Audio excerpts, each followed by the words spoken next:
வணக்கம். இன்றைக்கி நம்ம பார்க்க போகிற சமையல் ஒரு ஆரோக்கியமான கஞ்சி ரெசிபி தான் பார்க்க போகிறோம். உளுந்து காட்டியான அரிசி வச்சு ஒரு கஞ்சி ரெசிபி, இனிப்பு கஞ்சி. இது வந்து வளர்கிற குழந்தைகளுக்கு வந்து இது ரெகுலராக கொடுத்துட்டு வரும்போது எலும்புகள் வந்து நல்லா ஸ்ட்ராங்காகும். குழந்தைகளுக்கு சின்னவங்கலேருந்து பெரியவங்க வரைக்கும் எடுத்துக்கலாம். மூட்டு வலி, முதுகு வலி பிரச்சனை இருக்கிறவங்க வாரத்தில் ஒரு 3 நாள் ரெகுலராக எடுத்துகிட்டு வரும்போது உங்களுக்கு பிரச்சனை இருக்காது. வாங்க எப்படி செய்யலாங்கிறத பார்க்கலாம்.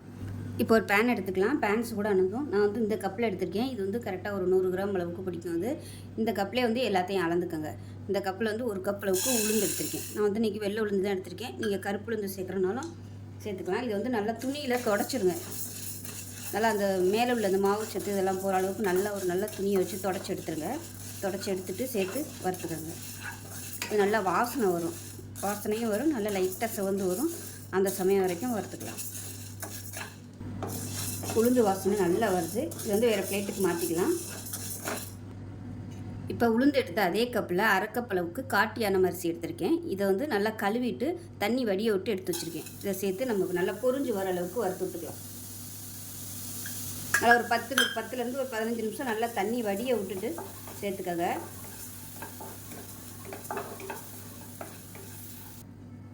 காட்டியான அரிசி எலும்புகளை வந்து நல்லா ஸ்ட்ராங்காக இருக்கும். மூட்டு வலி, கைவலி, முதுகுவலி பிரச்சனை இருக்கிறவங்க வாரத்தில் ஒரு 3 நாள் வந்து இந்த உளுந்தும் இந்த காட்டியான அரிசியும் சேர்த்து கஞ்சியோ இல்லை இனிப்பு போட்ட கஞ்சியோ வச்சு சாப்பிடும்போது உங்களுக்கு நல்ல ஒரு பலன் கிடைக்கும்.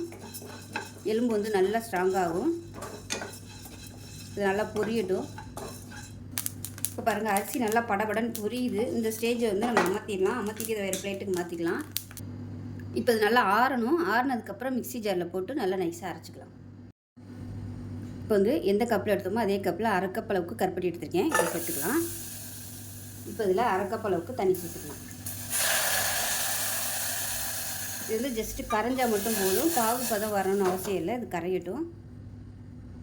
மீடியமான ஃப்ளேமில் வச்சுட்டிங்கன்னா அந்த சூடு ஏற கரைஞ்சிரும். இல்லைன்னா நீங்கள் வந்து நல்லா நைஸாக பொடி பண்ணணும். இது கொஞ்சம் பெருசாக இருக்கிறதுனால நான் வந்து சிம்மில் வச்சிடுறேன். அது அப்படியே கரைஞ்சிரும். இப்போ பாருங்கள், இது நல்லா கரைஞ்சிருச்சு. அமர்த்திடலாம், தனியாக இருக்கட்டும். இப்போ பாருங்கள், உளுந்து அரிசி ரெண்டுமே நல்லா வந்து பொடி பண்ணிட்டேன். ரொம்ப அப்படியே நைஸாக இல்லை, கொஞ்சம் லைட்டாக அப்படியே நரன்னு இருக்கிற மாதிரி தான் அரைச்சிருக்கேன். இப்போ வந்து நம்ம அரைச்ச பொடியில் வந்து ஒரு அரை கப்பு மட்டும் எடுத்துக்கலாம். இப்போ எந்த கப்பில் நம்ம அளந்தோமோ அதே கப்பில் வந்து நான் அரை கப் அளவுக்கு எடுத்துக்கிறேன். மீதி வந்து அடுத்து நம்ம யூஸ் பண்ணிக்கலாம். இன்னும் இவ்வளோ இருக்குது. இப்போ பாருங்கள், அரை கப் மட்டும் எடுத்துருக்கேன். அதை சேர்த்துக்கலாம். இப்போ அரை கப் எடுத்ததுக்கு 1.5 கப் அளவுக்கு தண்ணி சேர்த்துக்கலாம்.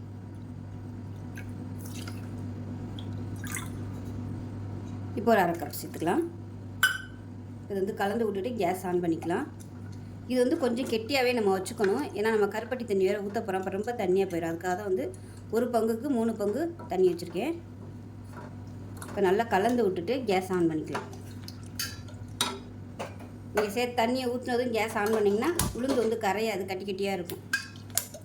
கேஸ் ஆன் பண்ணிவிட்டு ஒரு 2 நிமிஷத்துக்கு கைவிடாமல் கிளறிக்கலாம். இப்போ இந்த மாதிரி நல்லா கொதிக்க ஆரம்பிக்கும் போது அடுப்பு நல்லா குறைச்சி வச்சுருங்க, இல்லைன்னா அடி பிடிக்கும். இப்போ இது நல்லா பளபளன்னு வரணும். அந்த ஸ்டேஜில் நம்ம கருப்பட்டி தண்ணியை வந்து சேர்த்துக்கலாம்.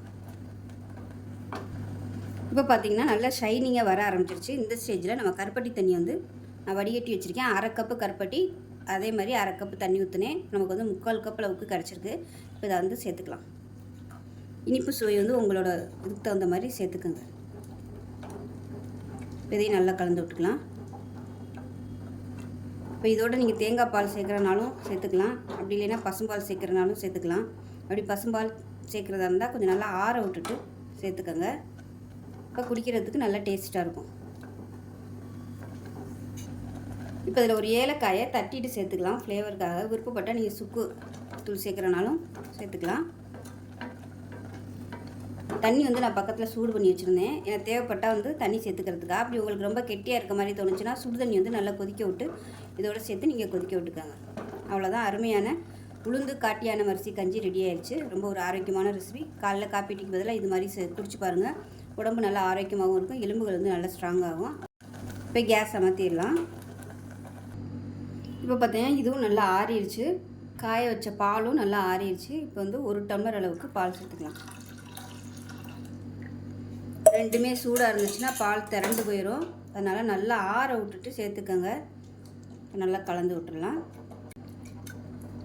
செஞ்சு பாருங்கள். செஞ்சு பார்த்துட்டு எப்படி வந்துச்சுங்கிறத சொல்லுங்கள். வீடியோ பிடிச்சிச்சின்னா லைக் பண்ணுங்கள், கமெண்ட் பண்ணுங்கள், சேனலை சப்ஸ்கிரைப் பண்ணுங்கள், பக்கத்தில் உள்ள பெல் பட்டனையும் ப்ரெஸ் பண்ணுங்கள். நன்றி.